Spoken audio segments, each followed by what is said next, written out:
The worst oils for natural hair and why they are problematic. I did a video on the best oils for natural hair for moisture, shine, and growth. I'm trying to remember the title of that video, and you guys loved it so much. So I'm going to cover the worst oils. Well, they're not always bad, but it depends on how you use them or what type of porosity you have, that these oils may be bad for your hair. Number one is one of the favorite all-time oils that every natural hair girl has used during their journey, and that is coconut oil. Yes, coconut oil. Coconut oil, if not used properly or if you have a low porosity hair, is a complete disaster because coconut oil can cause stiffness or dryness in low porosity hair or protein sensitive hair. So if you know that you've used protein before and your hair feels dry and stiff after you use protein or products with protein in them, then you are protein sensitive, and using coconut oil is a no-no because it will make your hair even drier and stiffer. And coconut oil, it may lead to protein overload if overused. So even if you aren't sensitive to protein, but if you use too much coconut oil, it can lead to protein overload. And what that looks like is your hair feels dry and it feels stiff.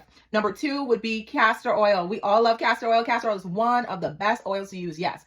But there's a caveat to using castor oil. When used by itself, it can be too thick, okay? It's extremely thick and it may clog follicles and prevent moisture from getting into your hair. Castor oil, I would recommend using this oil in an oil blend like our Curly Tropical Oils blend. This blend has castor oil, jojoba oil, avocado oil, very good oils for penetrating the hair shaft. But castor oil, usually because it's so thick, it needs to be used with other oils so that the texture of the castor oil is loosened up and it does not clog your follicles. Castor oil can also weigh the hair down and cause dryness if not layered properly.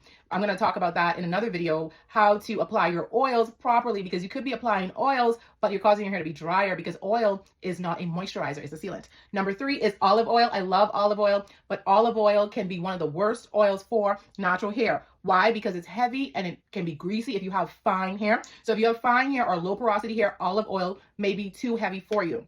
And then it can cause a buildup, leading to dull and dry coated strands. So these oils, they can be good for some and bad for others. Like olive oil and coconut oil, not good for people with low porosity hair. Olive oil, absolutely not good for people with fine hair. And then lastly, mineral oil or petroleum oils. I like to stay away from these oils. These seal the strand, but they do not nourish or moisturize the strand. So there's no real benefit to using petroleum oil or mineral oil, but I know it makes your hair look like greasy, it makes your hair look shiny, but it does not nourish or moisturize, and it can trap dryness if used without hydrating first. If you learned anything from this video, I would love to hear from you. Leave a comment. Have a great day.